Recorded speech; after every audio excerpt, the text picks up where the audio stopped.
आदरणीय महेंद्र भट्ट जी, हमारे प्रदेश महामंत्री श्री कुंदन जी और लैंसडाउन क्षेत्र के हमारे लोकप्रिय विधायक आदरणीय दिलीप रावत जी और मीडिया प्रभारी राज्य के हमारे श्री मनवीर सिंह चौहान जी। आज की पत्रकार वार्ता में विकसित भारत गारंटी फॉर रोजगार एवं आजीविका मिशन ग्रामीण, इसके संबंध में जो भारत सरकार ने नए प्रावधान किए हैं, उसी के संबंध में मुझे आप सबके समक्ष बात रखनी है।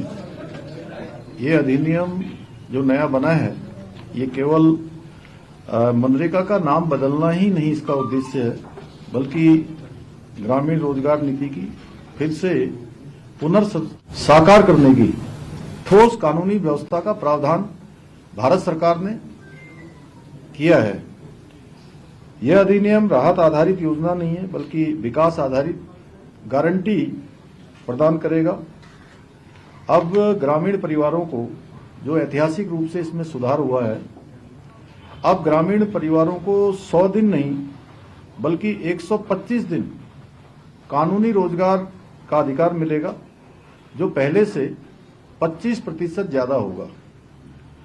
15 दिन में काम नहीं मिला तो बेरोजगारी भत्ता अनिवार्य होगा और इसके लिए जिम्मेदार अधिकारी भी कानूनन तय होंगे। अगर ये धनराशि जो वहां पर काम करने वाले हैं, उसमें अगर कोई देरी होती है तो उस विलंब का भी सरकार के द्वारा इस प्रावधान में ये प्रावधान किया गया है कि उसकी भरपाई की जाएगी।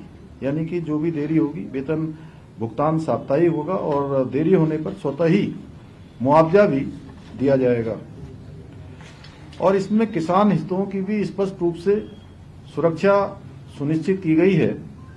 खेती की बुआई कटाई के मौसम में अधिकतम 60 दिन तक योजना के काम कानूनी रूप से रोके जा सकेंगे, इससे किसानों की जो मजदूरी की कमी नहीं होगी, खेती की लागत नहीं बढ़ेगी, ग्रामीण अर्थव्यवस्था संतुलित रहेगी। स्पष्ट है कि यह अधिनियम किसान विरोधी नहीं है, जैसा इसके बारे में जिनको केवल विरोध करना है वो कह रहे हैं, बल्कि किसानों के प्रति ये बहुत संवेदनशील अधिनियम है। और इसमें मैंने जैसा शुरुआत में ही कहा कि ग्राम पंचायतों को और ग्राम सभाओं को असली ताकत प्रदान की गई है और इस योजना में कोई काम थोपे नहीं जाएंगे, बल्कि ग्राम सभा जो तय करेगी कि हमारे गांव में कौन से काम होने हैं, हमारी ग्राम पंचायत में किन योजनाओं पर धनराशि दी जानी है, उन्हीं योजनाओं के लिए धनराशि बनेगी। गांव की प्राथमिकताएं क्या होंगी, कौन से काम प्राथमिक होंगे, और ये सारी की सारी तय करने की जिम्मेदारी अब ग्राम सभाओं की होगी। कम से कम 50% कार्य सीधे अब ग्राम पंचायतों के स्तर पर कराए जा सकेंगे।